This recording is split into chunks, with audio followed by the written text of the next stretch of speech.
Hi everyone, hope everyone is doing fine today. Here is Abdul, and today we have another unboxing. This time it's Lorus again. So Lorus is a sister company from Seiko. They produce, let's say, relatively cheap watches that can challenge other watch brands in that segment as well, with Seiko components. So basically, we have here 125 euros. This watch has a reference number of RL483AX9, and we will see now how it looks like. So by the way, if you like this kind of content, be sure to be subscribed. See the watch, well packed.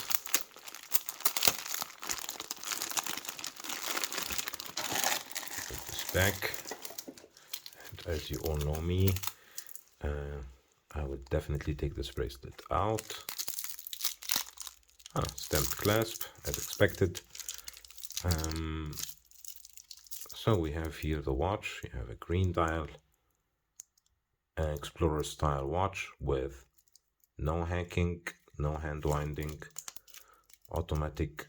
I think it's a 7A27S. Correct me if I'm wrong.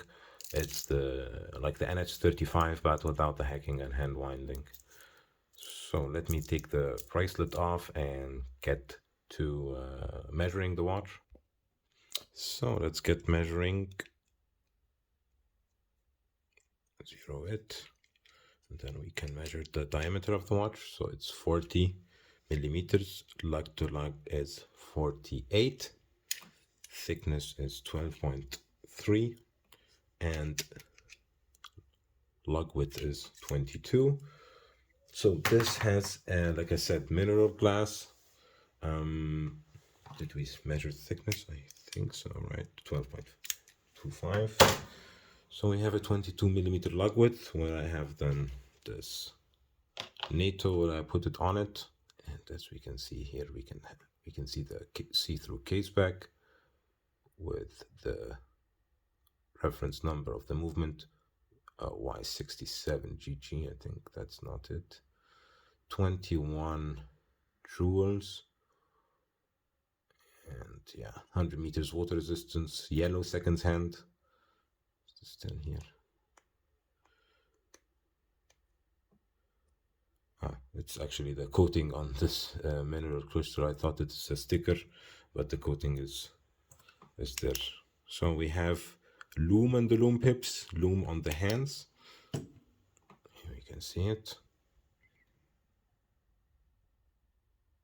This looks kind of nice. With the bracelet is 100 grams, I guess. On the strap, it's around 73, 75. And you have the date indicator, and like I said before, it's 125 euros. I'll put it on the strap and show it to you on my wrist. So here how it looks on my wrist. As you can see, I have a 17.1 centimeter wrist. Side view. I have it on this nato strap. I like to wear it around one finger from my wrist, so it doesn't bother me. And yeah, I really like how it looks and how it feels. Yeah, the rotor is a little bit loud, but yeah, that's to be expected from that price segment.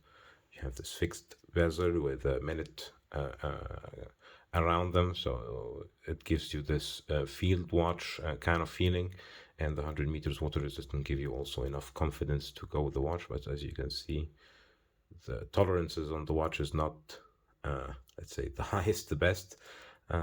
Polishing on the case, high polish, brushed on the sides, on the lugs.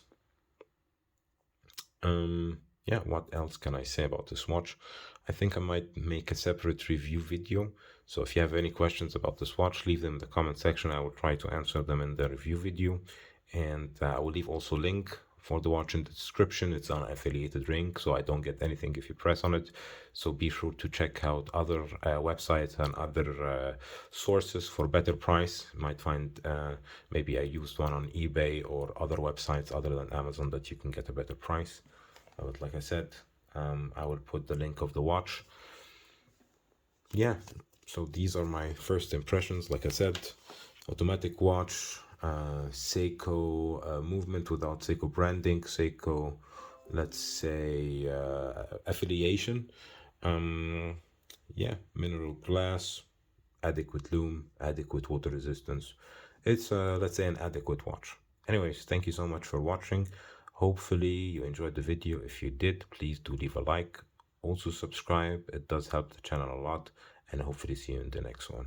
See you everyone. Bye bye.